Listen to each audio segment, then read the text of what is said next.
The unbroken empire, the Zareth collective, had ruled the stars' music. For 6 centuries without knowing the taste of defeat, their empire stretched across 4,200 star systems, encompassing worlds so numerous that even their most advanced computers struggled to catalog them all. Their fleets moved through space like living metal rivers, crushing resistance before it could fully form. They had conquered 847 species, and not one had survived to tell tales of victory against them. Emperor Varthon stood in the observation chamber of his palace on Zerura Prime, watching the twin suns set over crystalline oceans. His form was elegant and tall, nearly 9 ft in height, with skin that shimmered like polished silver. His people had evolved on a world of perfect harmony, where gravity was gentle and the seasons never brought hardship. The Zareth were beautiful, intelligent, and utterly convinced of their own superiority. The Emperor's advisor, Tormek, approached with measured steps, his robes flowing in the artificially controlled breeze of the chamber. He carried a data tablet that glowed with soft amber light.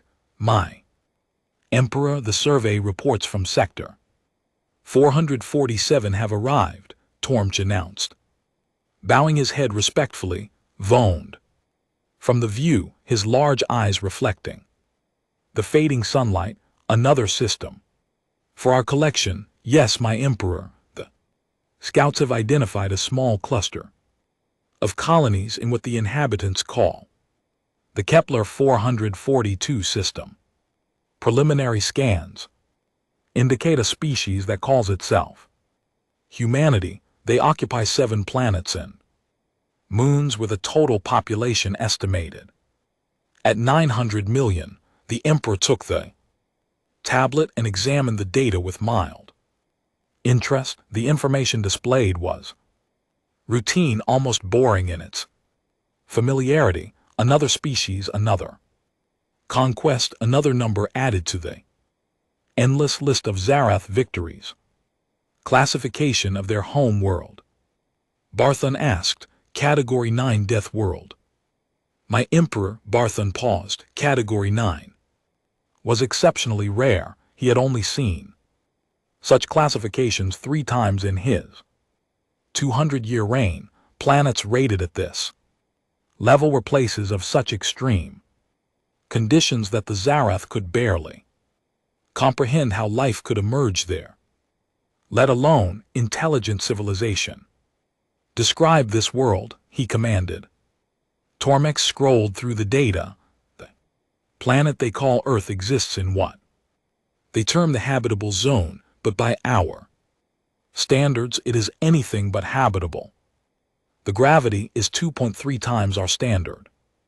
The atmosphere contains dangerously high levels of oxygen, creating an environment prone to combustion and oxidation. The planet experiences violent weather patterns, including storms with wind speeds exceeding 300 km/h.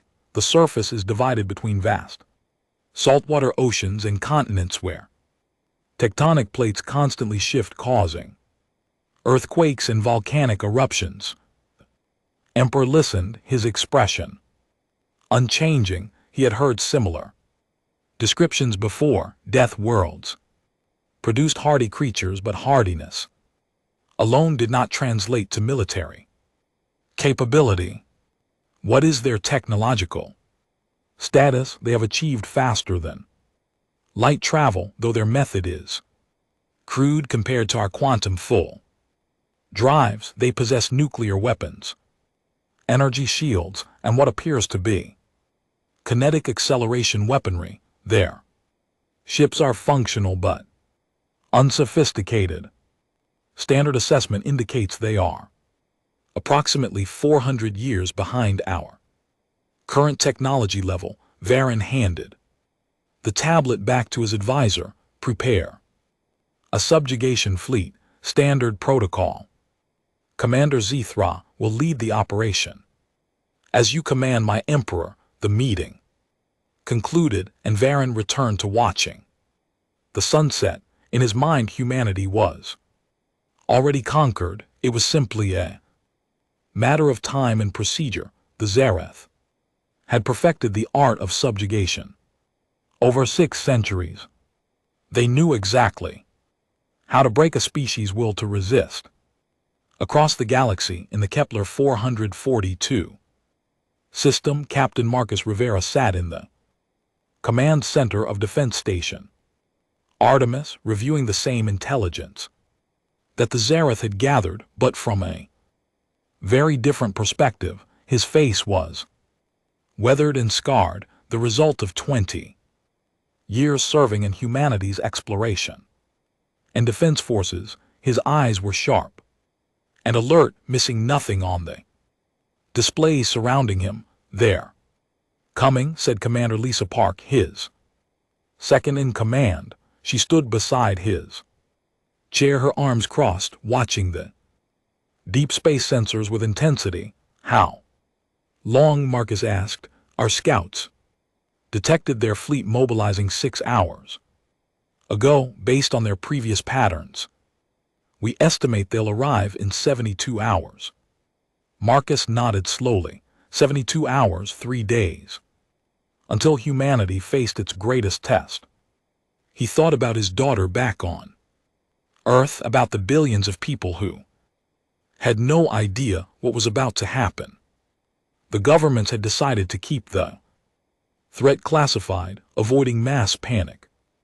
Only the military and select leadership knew the truth. "How many ships are they sending?" Marcus asked. 200 warships, cruisers, destroyers, and carrier vessel. It's their standard subjugation fleet composition. 200 ships against humanity's current defensive fleet of 40 vessels stationed throughout the Kepler 442 system. The numbers were not encouraging, but numbers had never told the complete story of human warfare.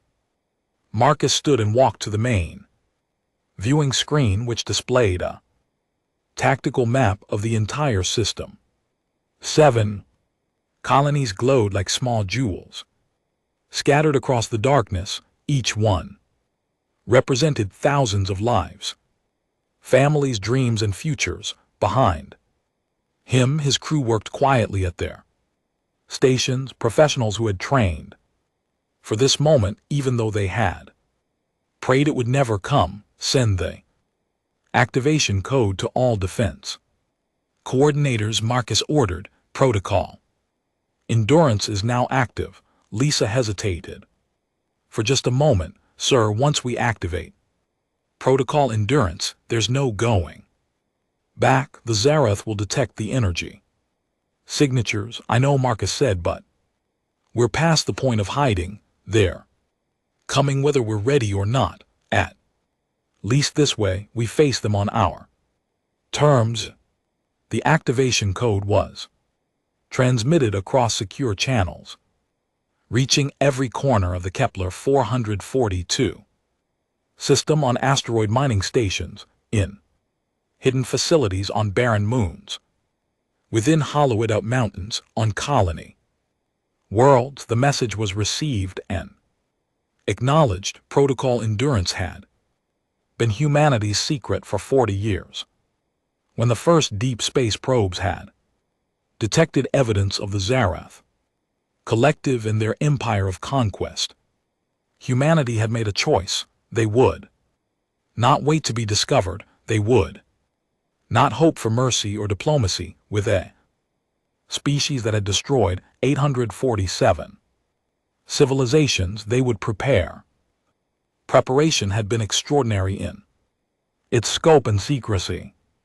Resources had been diverted, economies had been restructured, and an entire generation had been educated in the arts of war and survival. Scientists and engineers had worked in hidden laboratories, developing weapons and technologies specifically designed to counter the Zarath advantage in numbers and experience. Commander Zethal of the Zarath military stood on the bridge of his flagship, the Eternal Dominance, watching his fleet assemble in formation, 200 vessels, each one a masterpiece of Zarath engineering, each one crewed by warriors who had never known defeat. The sight filled him with confidence and pride. His species had evolved on a world of peace, but they had mastered the arts of war through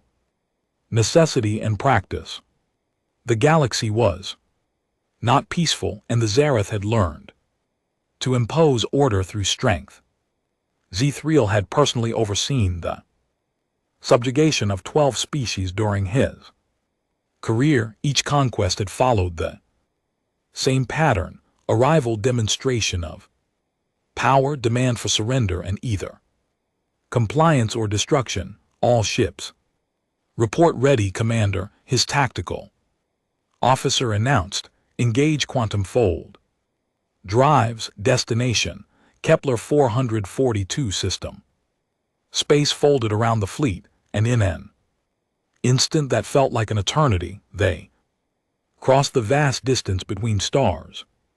When they emerged, the Kepler 442 system lay before them, its star burning with yellow light, its planets orbiting in their ancient dance. Scan for human vessels, Zethal commanded. The sensors swept through space, detecting energy signatures and metal concentrations. The results appeared on the tactical display, and Zethal studied them with interest. 43 human vessels detected, Commander. They appear to be civilian transports and light patrol craft, no capital ships or significant military presence. Zethal allowed himself a moment of satisfaction. The humans were even less prepared than anticipated. This would be a swift conquest, perhaps completed within a week. Open a communication channel to the human leadership. Standard subjugation protocol. The communication officer worked at his console, establishing contact with Defense Station Artemis. After a moment, a human face appeared on the main screen. Zethal examined the creature with curiosity. The human was shorter than I. Zarath, with rougher features and darker skin. His eyes held an expression that Zethal could not quite interpret. I am Commander Zethal of the Zarath Collective, he announced in perfectly translated human language. Your system has been designated for incorporation into our empire. You will cease all military activities and prepare for occupation. Resistance will result in the complete destruction of your colonies. You have 1 solar hour to respond with your surrender. The human on the screen listened without interruption. When Zethal finished, there was a long pause. Then the human spoke, his voice calm and steady. I am Captain Marcus Rivera, Defense Coordinator for the Kepler 442 system. Your demand for surrender is denied. Leave our system immediately or face the consequences. Zethriel felt a flutter of surprise.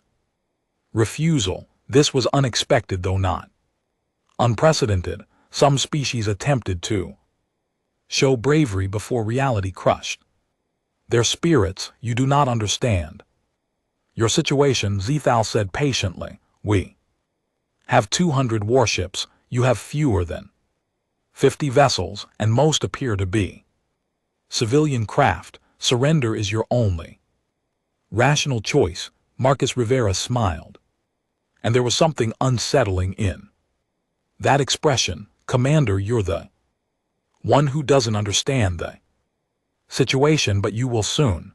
The communication ended abruptly. Zethriel stood in silence for a moment, processing what had just occurred around His bridge crew exchanged uncertain glances. "Commander, should we proceed with the attack?" his tactical officer asked. Before Zethro could respond, the sensor officer made a sharp sound of alarm. "Commander, energy signatures detected throughout the system, multiple sources powering up simultaneously." "Show me." The tactical display updated, and Zethro felt his confidence waver. For the first time in his long career, throughout the Kepler 442 system, energy signatures were appearing like stars, being born, dozens of them, hundreds of them, power plants hidden in asteroids, weapons platforms concealed on moons, and something else, something massive, emerging from behind the system's gas giant planet. "What is that?" Zethal demanded. The sensors focused and the image resolved, a human warship larger than anything in the intelligence reports, its hull scarred and angular, designed for function rather than elegance, and behind it more ships were appearing, many more. "Commander," the sensor officer said, his voice shaking, I'm detecting over 2,000 human vessels. They're everywhere." They were hiding in the asteroid fields, behind planets, even in the debris rings. "They've been here all along." Zethal stared at the display as the full scope of the human fleet revealed itself. 2,000 ships against his 200. The numbers had reversed. For the first time in 600 years, a Zarath fleet was outnumbered. On Defense Station Artemis, Captain Marcus Rivera watched the Zarath fleet on his tactical display. He took a deep breath, thinking of everyone who had worked for this moment, everyone who had sacrificed to give humanity this chance. "All ships," he broadcasted across the human fleet, "this is Captain Rivera. Protocol endurance is active. Show them what Deathers can do. Attack." Human warships accelerated toward the Zarath fleet with a speed and aggression that defied Zarath understanding. The battle for humanity's survival had begun, and nothing in the galaxy would ever be the same again. The Deathworlder Armada. Commander Zethro watched the tactical display with growing disbelief as the human fleet closed the distance between them. The numbers on his screen defied everything he had learned in 150 years of military service. 2,000 human vessels were accelerating toward his fleet, and their speed was impossible. "Tactical officer, verify those acceleration readings," Zethal ordered, his voice tight with tension. The officer's hands moved frantically across his console. "Readings confirmed, Commander. The human ships are accelerating at 15 times standard gravity. Some of the smaller vessels are reaching 18 GA." Cold sensation spread through Zethal's body. 15 gravities. At such acceleration, any Zarath crew would be crushed into paste. Within seconds, their bodies evolved on a gentle world with low gravity could barely tolerate 3 gravities. Even with medical support, the humans were operating at levels that should kill any living creature. "How is this possible?" Zethal whispered. His science officer provided the answer with trembling voice. "Commander, the intelligence reports were incomplete. Humans evolved on a Category 9 death world. Their bodies are designed to withstand extreme forces. Their bones are dense. Their muscles are powerful, and their cardiovascular systems can function under pressures that would kill us instantly." Zethal understood. Then the Zarath had made a fatal assumption. They had believed that technological superiority would overcome any physical advantages. They had forgotten that in War, the platform mattered as much as the weapons it carried. A human ship could maneuver in ways that Zarath ships could never match. All vessels. Defensive formation Theta 9, concentrate. Fire on the lead human ships. We still have superior weapons technology. The Zarath fleet responded with practice. Precision, 200 ships moving into a defensive sphere. Their weapons charging and targeting systems locking onto the approaching human vessels. Energy, cannons, plasma accelerators, and quantum torpedoes prepared to unleash destruction on a scale that had shattered countless civilizations. The human fleet did not slow down. They did not hesitate. They came forward like a wave of iron and fire, and when they entered weapons range, they opened fire.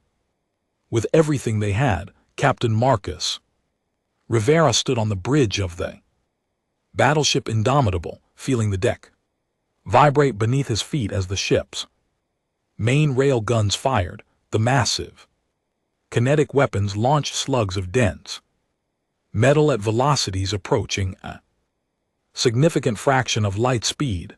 No energy shields, no matter how advanced, could fully stop solid matter moving at such speeds. Target the cruiser on our left flank, Marcus commanded. All batteries concentrate fire. The Indomitable's weapons spoke with thunder. Railgun slugs crossed the distant seconds, slamming into the Zarath cruiser shields with devastating force. The shields held for the first 3 impacts, then flickered and collapsed. Under the 4th, the 5th slug punched through the hull, and the cruiser exploded in a brilliant flash of light. Around the Indomitable, the human fleet engaged with controlled fury. Destroyers darted between Zarath formations, their smaller size and incredible acceleration making them almost impossible to target. They fired missile volleys programmed with artificial intelligence that could predict and counter enemy evasive maneuvers. Frigates moved in coordinated wolf packs, overwhelming individual Zarath vessels. With concentrated firepower, Commander Lisa Park monitored the battle from the tactical station, calling out targets and coordinating fleet movements. Captain, the Zarath are trying to reform their defensive sphere. Orders break it, Marcus said simply. Have the heavy carriers launch all fighter wings. I want those fighters inside their formation before they can stabilize. The order went out, and from the bellies of humanity's largest ships, thousands of small craft erupted into space. Human fighter pilots strapped into cockpits designed to support them during extreme maneuvers accelerated toward the Zarath fleet at velocities that turned space combat into a 3-dimensional dance of death. Lieutenant Commander James Wu sat in the cockpit of his fighter, the Phoenix 7, feeling the familiar pressure of hydulation pressing him into his seat. His flight suit and the gel-filled support system kept him conscious and functional, though every breath was an effort around him. His squadron followed in tight formation. Fixed squadron, this is Phoenix lead, James broadcasted. We're going straight through there.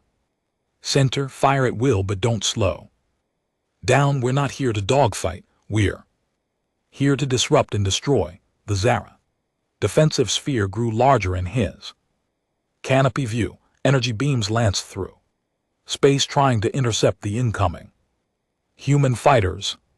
Several craft exploded, their pilots dying instantly, but the vast majority weaved through the defensive fire with skill born from years of training in environments that would have killed softer species. James locked onto a Zarath destroyer and fired his missiles. The weapons streak forward, their AI systems calculating intercept vectors and adjusting course in real time. The destroyers' point defense systems destroyed 3 of the 4 missiles, but the 4th struck home, tearing a massive hole in the ship's engineering section. Phoenix Squadron punched through the Zarath formation, their momentum carrying them past and beyond. Behind them, the carefully constructed defensive sphere was in chaos, with dozens of Zarath ships damaged or destroyed, and the formation broken beyond immediate repair. On the Eternal Dominance, Commander Zethro watched his fleet disintegrate around him. In the first 10 minutes of combat, he had lost 47 ships, 47 vessels, destroyed by an enemy that should have been primitive and helpless. His crew worked frantically at their stations, trying to coordinate a defense against an assault unlike anything in Zarath history. Commander were receiving distress signals from the Crimson Victory and the Eternal Wrath. Both ships are requesting permission to retreat. Zethral felt something he had never experienced in combat before. Fear, not fear of death, but fear of failure. Fear of being the commander who broke the Zaratha's 6th century streak of victories. Retreat is not authorized, he said, though his voice lacked conviction. All ships focus fire on the human command vessel. If we can destroy their leadership, the fleet may break. It was a desperate tactic, and Zethal knew it. The humans were not fighting like a coordinated fleet dependent on central command. They were fighting like independent units that could adapt and respond to changing conditions without waiting for orders. It was a style of warfare that the Zarath, with their rigid hierarchies and precise battle plans, had no counter for. The Zarath fleet concentrated its fire on the Indomitable, and Captain Marcus Rivera felt his ship shudder under the impact of multiple energy weapons. Shields absorbed what they could, but several beams punched through, scoring the hull and causing damage to secondary system. Shield strength at 60% and falling. Lisa reported hull breaches on Deck 7 through 9. Damage control teams responding. Marcus gripped the arms of his command chair as another volley struck home. Return fire, all weapons. Show them we don't back down. The Indomitable rail guns continued their relentless assault, each shot precisely calculated and devastatingly effective. Around the battleship, the rest of the human fleet moved to protect their flagship, creating a shield of smaller vessels that intercepted fire meant for the Indomitable. Across the vast distances of space in the throne room on Zarara Prime, Emperor Varthun watched the battle through real-time feeds transmitted from Commander Zethal's flagship. What he saw shook the foundations of everything he believed about Zarath's supremacy. His people were losing, not just losing, but being systematically destroyed by an enemy they had dismissed as primitive. The Emperor watched human ships maneuver with impossible agility, watched them absorb damage that should have crippled them and continue fighting, watched his perfect military machine break against the determination of creatures from a world of endless struggle. My Emperor, Advisor Tormix said quietly, perhaps we should recall the fleet. This is not a battle we can win. Vaughn turned to his advisor, his silver skin darkening with emotions he could not name. The Zarath collective has never retreated, never. Not in 600 years. Then perhaps it is time we learned, Tormch replied. Better To retreat and adapt than to throw away. Lives in a battle we cannot win. Humans have taught us something today. My Emperor, they have taught us that we are not invincible. Back in the Kepler 442 system, the battle reached its crucial point. Commander Zethal's fleet had been reduced to 94 ships, less than half his original strength. The human fleet, though having taken casualties of its own, still numbered over 1,700 vessels. The mathematics of destruction were undeniable. Commander, his communication officer said, "We're receiving a transmission from the human flagship." It's Captain Rivera. Zethal straightened in his command chair, trying to maintain dignity in the face of defeat. "Put it through, Marcus." Rivera's face appeared on the screen, and Zethal studied the human commander with new respect. The man looked tired, with blood on his uniform from injuries sustained during the battle, but his eyes were clear and determined. "Commander Zethal," Marcus said, "I'm offering you a chance to withdraw. Take your remaining ships and leave our system. Tell your Emperor what happened here. Tell him that humanity will not be conquered." Zethal felt the weight of history pressing down on him. To retreat would be to admit defeat. To admit that the Zarath Collective, for the first time in 6 centuries, had been beaten. But to continue fighting would be to waste the lives of thousands of crew members in a battle that was already lost. Captain Rivera, Zethal said slowly, "You have won this engagement, but you must understand the collective will send more fleets, larger fleets. We have the resources of 4,200 star systems. Eventually we will overwhelm you with sheer numbers." Marcus nodded. "Maybe, but Commander, let me explain something about humans. We come from a world that tried to kill us every single day of our evolution. Ice ages that should have frozen us to extinction. Predators that should have eaten us. Diseases that should have wiped us out. Asteroids, volcanoes, earthquakes, droughts, floods, everything you can imagine. Our planet spent millions of years trying to destroy us." He leaned closer to the screen, his intensity palpable even across the vast distance. "And we survived, not because we were the biggest or the fastest or the strongest. We survived because we never gave up. Ever. That's what you're facing. Commander, that's what your Emperor needs to understand. You can send fleets, you can send armies, you can throw everything you have at us, and we will still be here fighting, resisting, surviving, because that's what we do. That's what we are." Marcus paused, letting his words sink in. "But here's the thing, Commander, we don't want this war. We didn't ask for it. We just want to live in peace and explore the stars.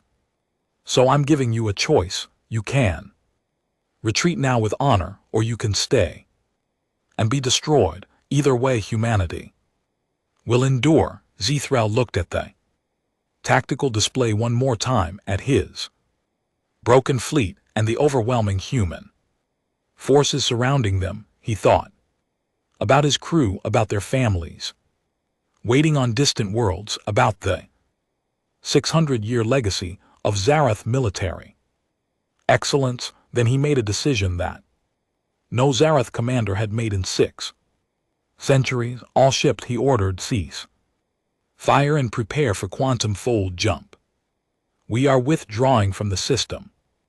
Throughout his fleet, Zarath ships powered down their weapons and began charging their faster-than-light drives. The human fleet did not pursue or continue firing. They held their positions, watching as their enemy retreated for the first time in recorded history. As space folded around the eternal dominance, and the surviving Zarath vessels vanished from the system. Captain Marcus Rivera allowed himself to breathe around him. His crew remained at their stations, alert and ready, but he could see the relief in their eyes. Captain, Lisa said quietly, "We did it. We actually won." Marcus nodded slowly.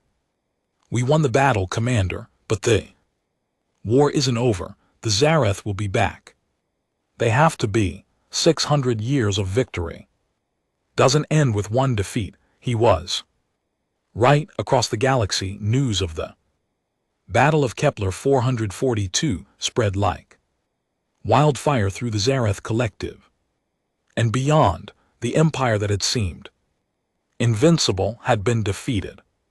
Species that had been conquered and oppressed for generations began to wonder if they, too, could resist. The political foundations of the collective began to crack. On Zarkura Prime, Emperor Varen faced his advisors and military leaders.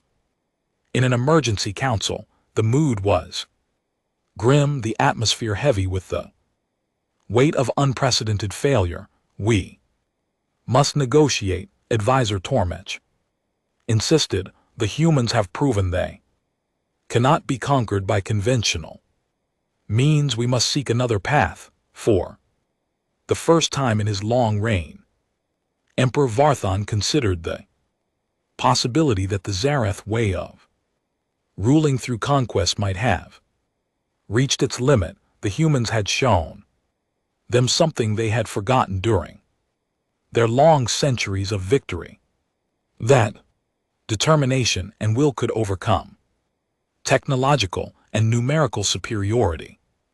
"Contact the human leadership," Vthon ordered. "Propose a meeting to discuss terms, not terms of surrender, but terms of coexistence." The word felt strange in his mouth. Coexistence. The Zarath had always believed in dominance or destruction. Now they would have to learn a new way taught to them by creatures from a death world who refused to accept defeat.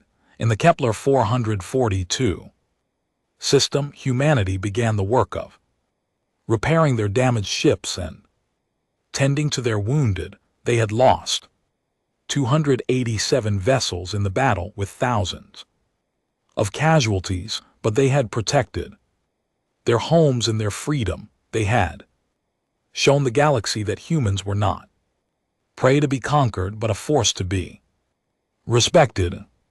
Captain Marcus Rivera stood once again on Defense Station Artemis, looking out at the stars. Somewhere out there beyond the darkness of space, entire civilizations were watching and learning from what had happened here. The Zarath defeat would inspire others. Oppressed species would find hope.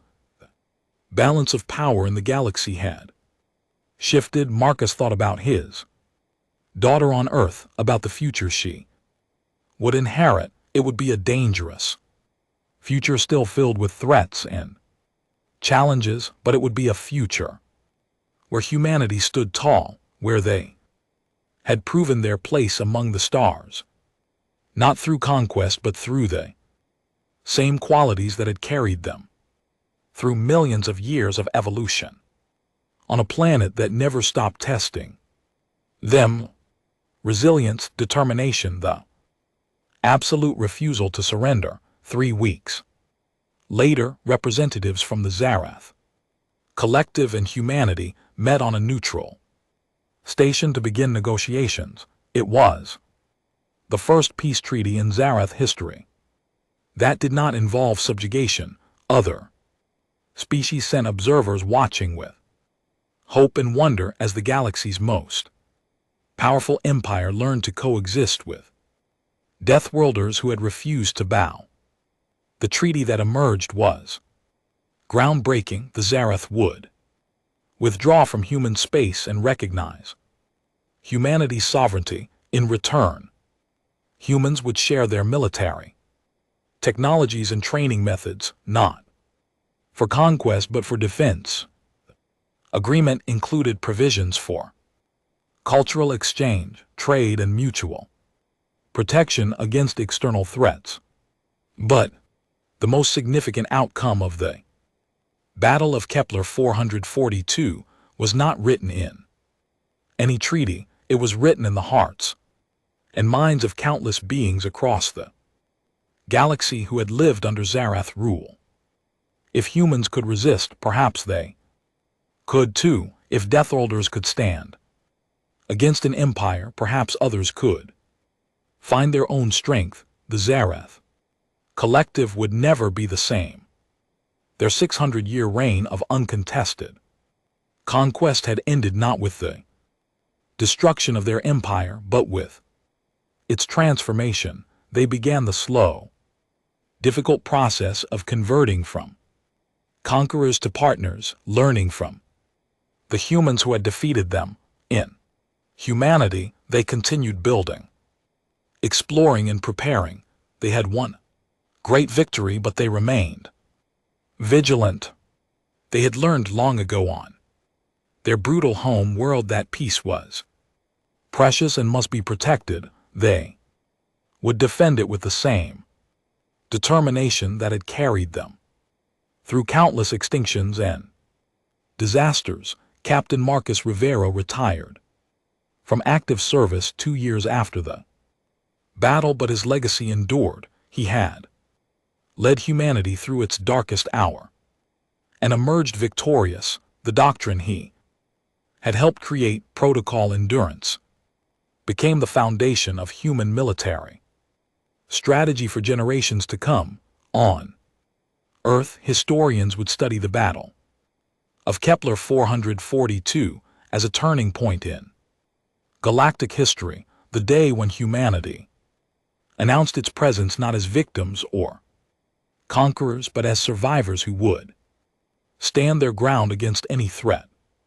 The Zarath had been countless in their victories, unstoppable in their advance, certain of their supremacy. Then they had faced the full force of the Deathworlder Armada, and they had learned what humans had always known, that victory belongs not to the strongest or the most numerous, but to those who refused to give up. The stars would never forget what happened in the Kepler 442 system. Neither would humanity. They had fought for their survival and won their place among the civilizations of the galaxy, not through conquest, but through the qualities that had always defined them: courage, ingenuity, and an unbreakable will to endure. The war had ended, but humanity's journey among the stars had only just begun.